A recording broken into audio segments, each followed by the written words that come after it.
ومرحبا بكم متابعينا الكرام. في هذا الفيديو سنعرض لكم مواعيد مباريات المنتخب العراقي في كأس العرب 2025، وسنعرض لكم موعد المباراة والتوقيت والقنوات الناقلة التي تنقل المباريات وكل التفاصيل.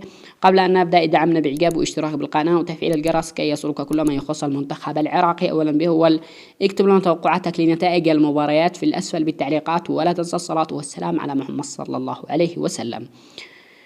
ويأتي المنتخب العراقي في المجموعة هو المنتخب الجزائري ومنتخب البحرين ومنتخب السودان. هذه مجموعة المنتخب العراقي. سيواجه في الجولة الأولى منتخب البحرين، وستقام المباراة بتاريخ الأربعاء 2025 شهر 12 يوم 3 في تمام الساعة 5:30 مساء بتوقيت العراق والبحرين.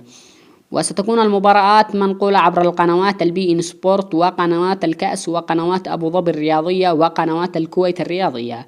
وسيواجه المنتخب العراقي في الجولة الثانية منتخب السودان، وستنطلق المباراة بتاريخ السبت 2025 شهر 12 يوم 6 في تمام الساعة 7 مساء بتوقيت العراق والسعودية واليمن والبحرين والأردن وقطر، وفي تمام الساعة 6 بتوقيت مصر والسودان. وسيواجه في الجولة الثالثة والأخيرة في دور المجموعات المنتخب الجزائري، وذلك على استاد خليفة الدولي. وستنطلق المباراة بتاريخ الثلاثاء 2025 شهر 12 يوم 9 في تمام الساعة 8 مساء بتوقيت السعودية والعراق واليمن والبحرين والأردن وقطر. بهذا نكون قد انتهينا من تفاصيل اللقاء، وفي أمان الله وحفظه.